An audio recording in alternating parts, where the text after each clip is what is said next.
It's good to have you on Daybreak. Now let's take a look at the headlines making the papers around the world this morning. We start off with our sister publication, This Day. And the boldest headline there, in matching words with action, the governor of the Central Bank of Nigeria, Godwin Emefiele, inaugurates 500 million naira youth entrepreneurs scheme. At the top, oil market defies US-led coalition strategy to lower rising prices. That's on page 10. And right at the bottom, the oil spill in Nembe is now under control, and that's according to the federal government. And the picture right there is one of the governor of Lagos State, Babajide Sanwo-Olu, pointing, speaking about the inauguration of a new housing scheme for citizens living in the state.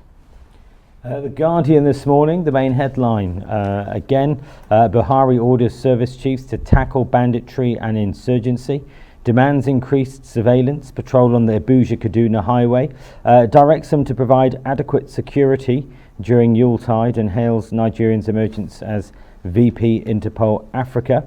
Also on the front page, FG threatens the oil firms with sanction over spillage. 27 telecoms operators unable to pay levies return their license, and also Nigeria risks fourth wave as South Africa detects deadlier COVID-19 variant. There's some of the stories on the front page of The Guardian this morning. And The Nation is leading with bandits are terrorists, and that's according to a court. Judiciary prescribes Yan Bindiya, Yan Tada groups, others, membership declared unlawful. Above the leading photograph for The Nation this morning, subsidy removal not intended to punish Nigerians, says Ngige, who is the Minister for Labour and Productivity. Above the nameplate, a couple of stories there following the Ataga murder, who bought the laptop from the accused, Chidima. Witness tells court. And of course, the new COVID-19 variant found in South Africa, Hong Kong and Botswana, as the Lagos State Governor Sanwo-Olu targets 7,000 homes. That's the front page of The Nation this morning. Well, you do want to have a look at the Punch newspaper. Subsidy.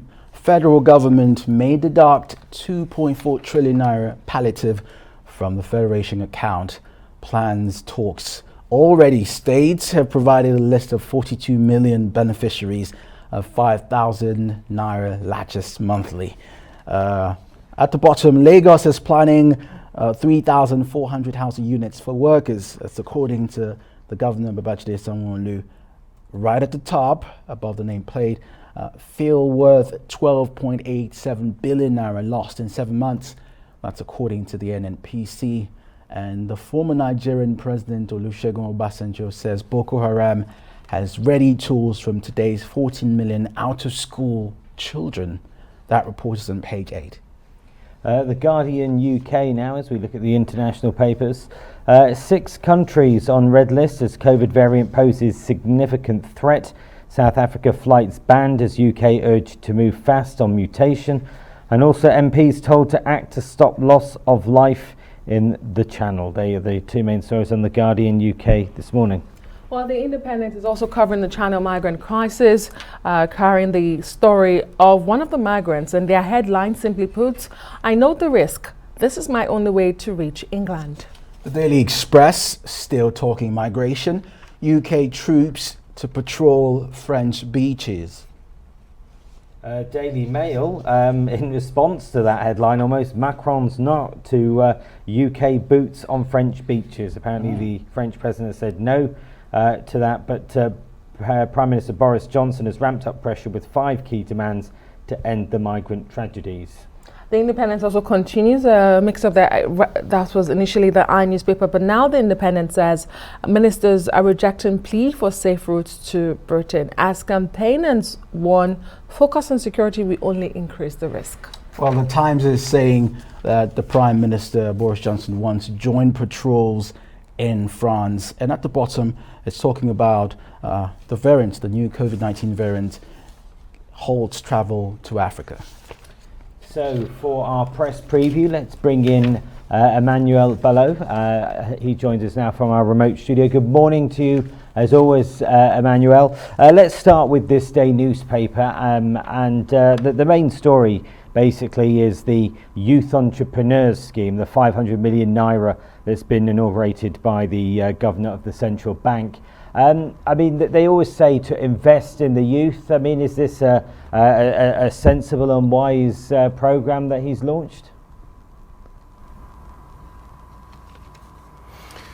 Yeah, good morning. Thank God it's Friday, like they say here, and we are waking up this morning with a good story.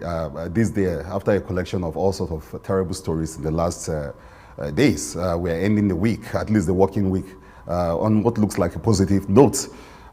Yes, I mean, it's a beautiful one, empowering the youth. The problem now will be how to go about it. Like they say, the devil is in the details. So what are the details of this empowerment? Who are the beneficiaries? CBN is already discussing that on the modalities to go about the disbursement, but looks like a very good one. And the CBN has been on the high ever since it introduced the e-naira, you know, taking its place in the economy, trying to play a pivotal role, and Emefiele giving a good account of himself as the CBN governor. And I think for this day to this, an exclusive story, I've not seen it anywhere. A lot of young people will probably run to pick this paper and see that if you put that alongside the 5,000 naira being promised people next year, it looks as if while we're talking about subsidies, the removal of subsidies, and the prospect of the removal of subsidies, the prospect of increase in pump prices, oil, and all of that, it seems as if alongside that, government is doing very well. It's pushing back on the criticism that there will be a lot of suffering, to say, no, we are doing a lot to cushion all of that suffering, that next year might not be as tough or as terrible as some people are predicting that it will be with the increase in fuel prices and the removal of subsidy. Government seems to be doing everything to reassure, and what best sector to reassure than the youth themselves, who have been in the forefront of agitating for better lives and a better day. So this is good news for young people, and but of course, like I say, CBN will have to do more, like it did with the e-naira thing, to educate, to sensitize, to also explain who will be the beneficiary. In most cases, people will say you don't know who, at the end of the day, end up benefiting from this. Even as states are already drawing up lists of those that are going to benefit, those 40 million people to benefit from the 5,000 monies that they're supposed to get. Well, the CBN at it again, trying to fix some of those problems. But Emmanuel, staying with this day, above the nameplate, INEC seems to be taking stock of what happened in the Anambra gubernatorial election in November. The INEC boss is saying that human elements were responsible for BVAS, which is the new technology it introduced, the BVAS underperformance in the state. Help us understand this. The reason for introducing BVAS was to eliminate human interference, wasn't it? But now INEC is saying they underperformed using the BVAS because of human interference. Well, because, you know, you don't just depend on machines alone. You know, humans are there to actually, mount these machines and actually put them, operate them. So, yes, again, yes, the human factor can play a role. And more than machines, people have talked about an attitudinal change, a change in the way we, approach elections and all of that. Machines are good, but you see, the mindset also is very important. I think the INEC boss is pointing to the crisis of people trying to, tamper with democracy and how it works. And that's very important, because technology alone probably won't do it. A change of attitude is also very important. Okay, let's move away from that to the Punch newspaper, Emmanuel. Subsidy, federal government may deduct 2.4 trillion naira palliative from Federation account, plans talks. Now, earlier on our Africa segment, one of the lawmakers was saying that there's no provision for such palliatives of 5,000 naira each, but the budget still contains provisions for subsidies. States already have provided a list of 42 million, as against 40 million, 42 million beneficiaries of the 5,000 naira largest monthly. Emmanuel, we've been seeing lots of back and forths from the government. Initially, the president did not believe there was anything like subsidy. A few years later, we started paying subsidy. Now we all agree subsidy has to go, and it should happen in 2022. Where is 2.4 trillion naira going to come from? Shouldn't we blame the government for its inconsistencies and propaganda as it is? Yeah, we can blame them, but my worry now, the biggest worry I have is the implementations of all of this, and some of this inconsistency that you are talking about are some of the kind of inconsistency probably we're going to see in the implementation of this. It's shocking that states are already giving out these lists. Where is the list? Where are they going?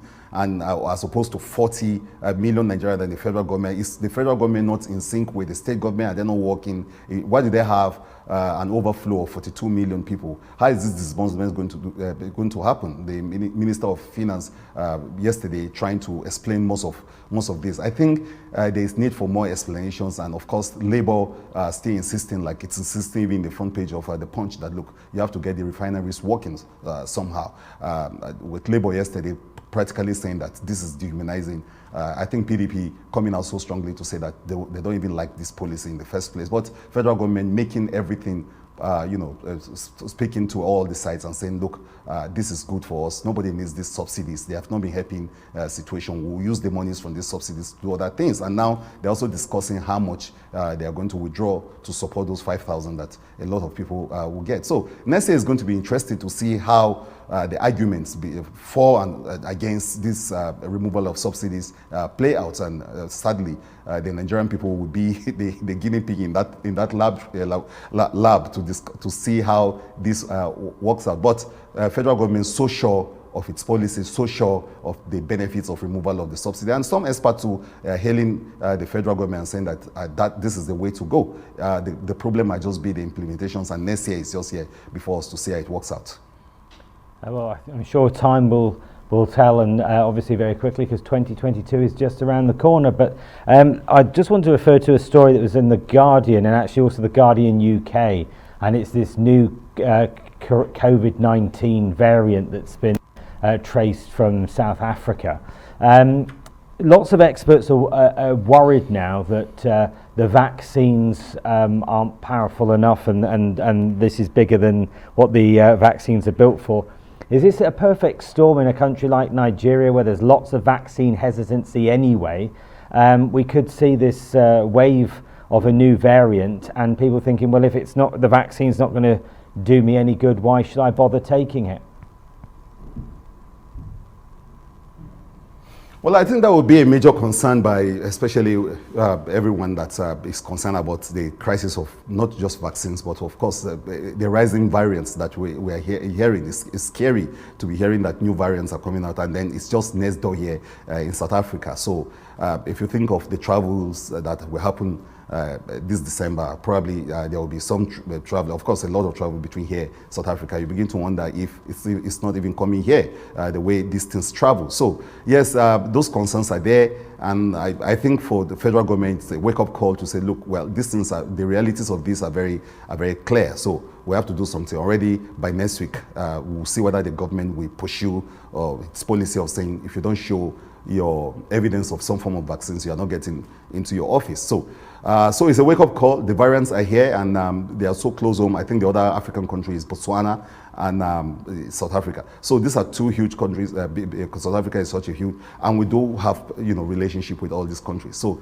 yes, it's something that should be of a concern to those who are looking into these matters. And I'm sure next year will be very interesting. December will be interesting to see how the federal government is able to pursue this policy of no evidence of vaccination, no going to office. One of the biggest pushback by the federal government to deal with the crisis of vaccinations and also the COVID itself. Indeed, Emmanuel, we've already seen Israel and the UK banning their citizens from going to those countries, 7 southern African countries, as well as travels from those countries to their countries. We keep our fingers crossed to see what the Nigerian government will do. Emmanuel Bello, as always, thank you so much for the press briefing.